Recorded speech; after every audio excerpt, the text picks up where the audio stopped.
I should have seen it coming. The signs were all there, the whispered conversations that stopped when I entered the room, the sudden urgent meetings I wasn't invited to, the way Lisa Morgan, the CEO's daughter, had started shadowing me to learn the business.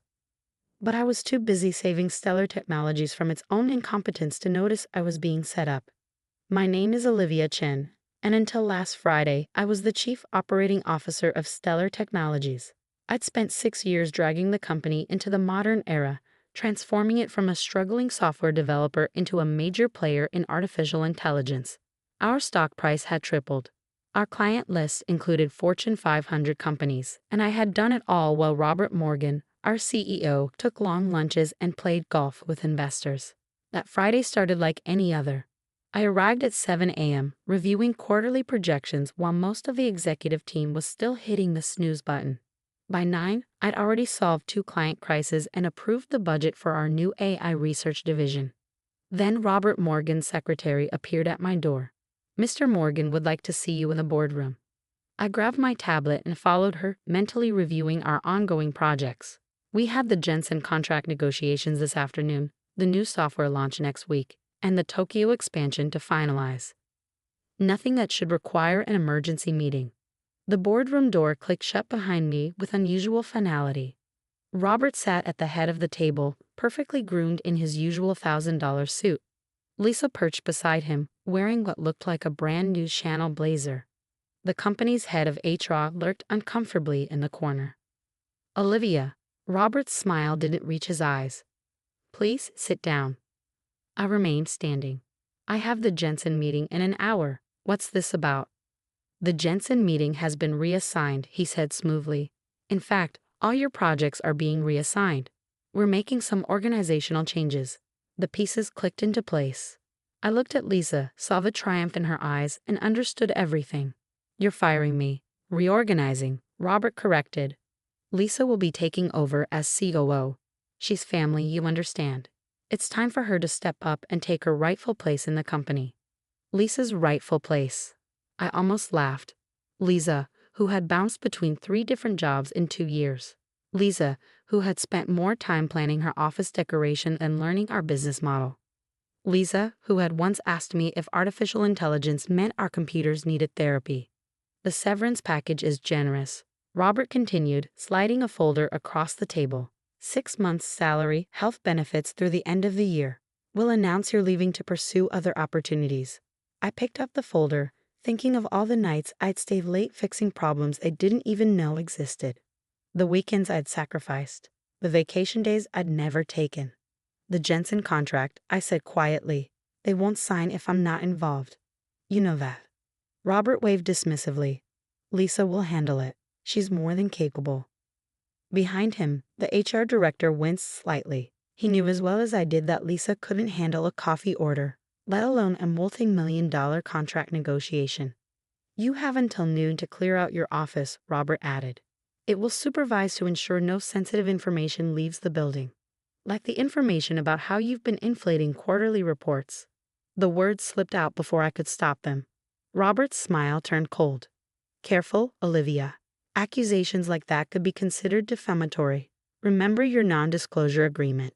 Of course. The NDA I'd signed when I first joined Stellar.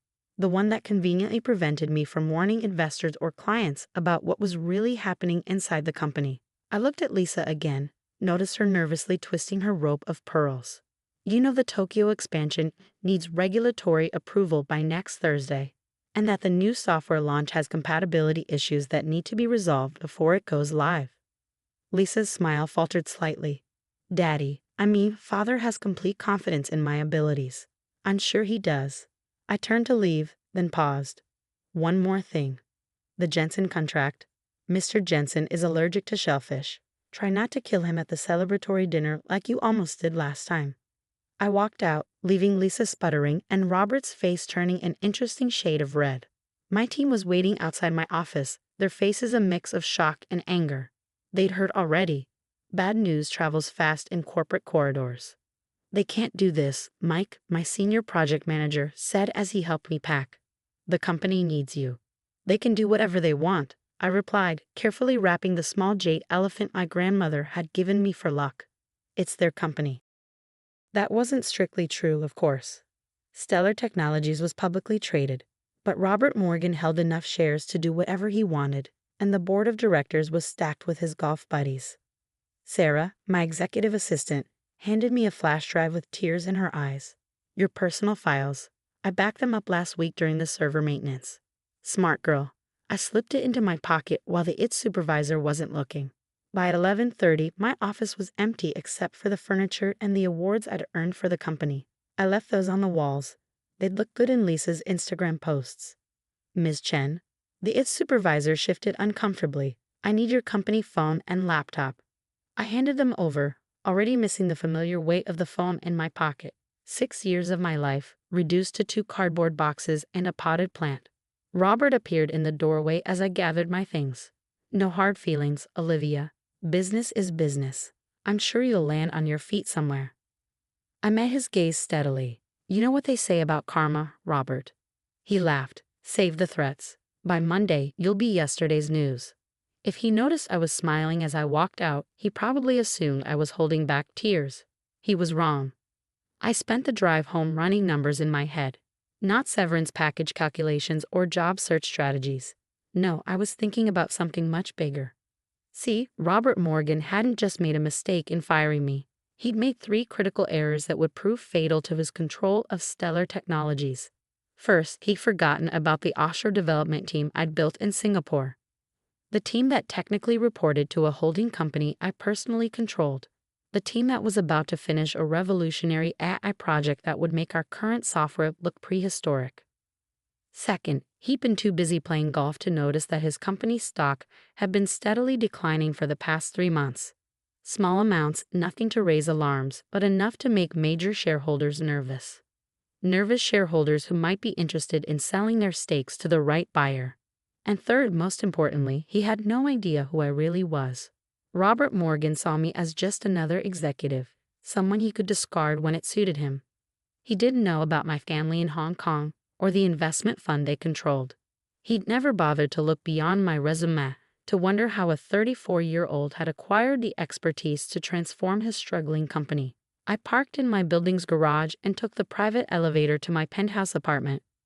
Not the kind of place a typical COO could afford, but Robert had never visited. He'd been too busy mentoring his daughter to notice that his second-in-command lived in one of the most expensive buildings in the city. Inside, I kicked off my heels and opened my laptop, my personal laptop, not the company issue one I'd surrendered. Time to make some calls. First, to Hong Kong. Uncle, remember that opportunity we discussed? It's time. Then to Singapore. Begin phase 2 of Project Phoenix. Yes, immediately. Finally, to my lawyer. How quickly can you put together a tender offer for a public company? By midnight, everything was in motion. While Robert Morgan celebrated his daughter's promotion with champagne and social media posts, a complex web of financial transactions was unfolding across 3 continents. I poured myself a glass of wine and walked out onto my balcony, looking at the city lights. Somewhere out there, Robert Morgan was probably congratulating himself on how cleverly he'd handled everything. Enjoy your weekend, Robert, I whispered to the night air. Monday's going to be interesting. I spent Saturday reviewing files Sarah had backed up, not company secrets, but my own careful documentation of every shortcut, every questionable decision, every financial sleight of hand Robert had used to make his numbers look better than they were. None of it was technically illegal. Robert was too smart for outright fraud. But it wouldn't look good to shareholders when they realized how much had been hidden behind creative accounting. Sunday evening, my phone buzzed with a text from Mike. Lisa totally bombed the Jensen meeting. Contracts on hold. Stocks going to tank when market opens. I smiled. Everything was falling into place. I laid out my outfit for Monday, not the conservative suits I'd worn as COO, but something more appropriate for what was coming. Something that said, I own you, rather than I work for you. As I fell asleep that night, I thought about Robert's smirk as he'd fired me. By Monday, you'll be yesterday's news. Oh, Robert, I thought, you have no idea what Monday will bring. Monday morning dawned bright and clear. I arrived at Stellar Technologies at precisely 9:30 a.m., just as the opening bell was ringing on Wall Street. The security guard did a double take when I walked through the lobby. I wasn't supposed to be here anymore. Ms. Chen? He reached for his phone. I should call up. That won't be necessary, John. I handed him a document. I have a meeting with the board of directors. He studied the paper, eyes widening as he read. Without another word, he handed me a visitor's badge. The elevator ride to the top floor was silent. I checked my phone, watching as Stellar's stock price began its predicted descent. The failed Jensen contract negotiations had leaked, down 5% already, and the day had barely begun. The boardroom was full when I walked in. Robert Morgan sat at the head of the table, face flushed as he tried to calm angry board members. Lisa huddled in a corner, furiously texting, probably calling in sick for her second day as COO. This is unacceptable, Charles Wilson, our largest independent shareholder, was saying. The Jensen contract was vital to our Asian expansion. We have other opportunities, Robert blustered. Lisa is already exploring. Hello, Robert. Every head turned toward me. Robert's face went from red to white in record time. Olivia, security. He reached for the phone. I wouldn't, I said calmly. Not until you've read this. I began distributing folders to each board member. What is this? Charles Wilson opened his folder, adjusting his glasses. A tender offer, I replied. For controlling interest in Stellar Technologies. My investment group is offering 20% above current market price for all outstanding shares. Robert laughed, but it sounded hollow. This is ridiculous. You can't afford. Chen Global Holdings can afford quite a bit, actually. I smiled. You never asked about my family, Robert. Never wondered why a young executive had such extensive experience in Asian markets. The board members were reading rapidly now, their expressions shifting from confusion to interest as they saw the numbers. Chen Holdings? Robert's voice cracked. The Hong Kong Investment Fund. My uncle's company, I nodded. Though I control a significant portion. We've been watching Stellar for quite a while, waiting for the right moment to make our move. Charles Wilson looked up from the documents. This is a serious offer. Very serious, I agreed, especially given this morning's stock performance. Tell me, Robert, how many more contracts will Lisa lose before shareholders start demanding answers? Lisa burst into tears and ran from the room. Robert started to stand, but Charles Wilson's sharp voice stopped him. Sit down, Robert. Ms. Chen, please continue. I opened my laptop, connecting it to the room's display screen. Let me show you what Stellar could become under competent leadership.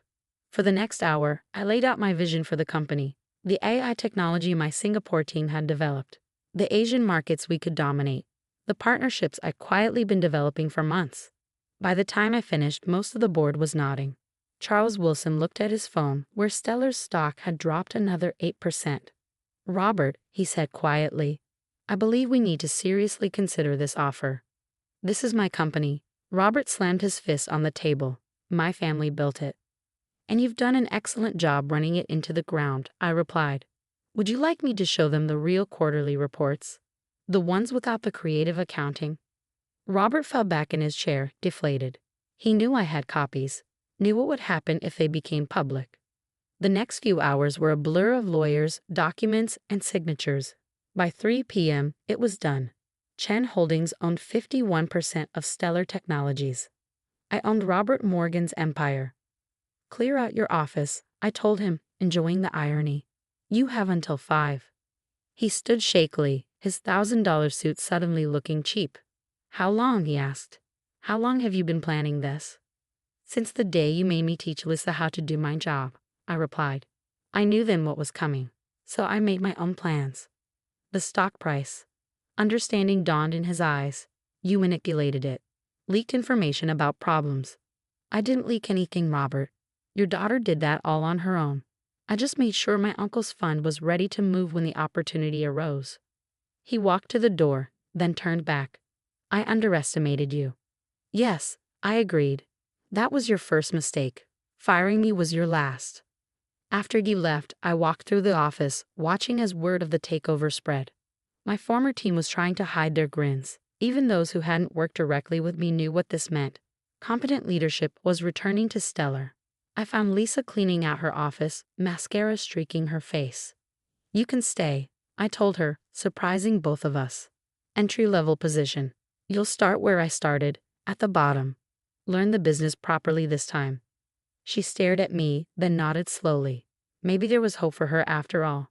By evening, the office was quiet. I stood at the window of what was now my office again, watching the city lights come on. My phone hadn't stopped buzzing. Congratulations from allies, interview requests from business media, panicked messages from competitors. Sarah appeared at my door, holding a familiar jade elephant. Found this in the storage room, she smiled. Thought you might want it back. I placed it on my desk, exactly where it had sat before. Have marketing prepare a press release, I told her. Tomorrow we announce the Singapore project. And call Jensen. Tell him I'd like to resume negotiations personally. Yes, Ms. Chen, she paused. It's good to have you back. After she left, I sat in my chair, not Robert's old chair, but a new one I'd ordered. A clean break from the past. My phone buzzed one last time, a message from my uncle in Hong Kong. Well done, little fox. Your father would be proud. I smiled, remembering the lessons my father had taught me before he passed. About patience. About watching and waiting. About letting your enemies think they've won until the perfect moment to strike. Robert Morgan had thought he was ending my career. Instead, he'd given me the perfect opportunity to take everything he had. I picked up my jade elephant, rubbing it for luck as I had so many times before. Its smooth surface reminded me of another lesson, one Robert had never understood. True power isn't about titles or corner offices. It's about being underestimated, being patient, and being smarter than those who think they can discard you.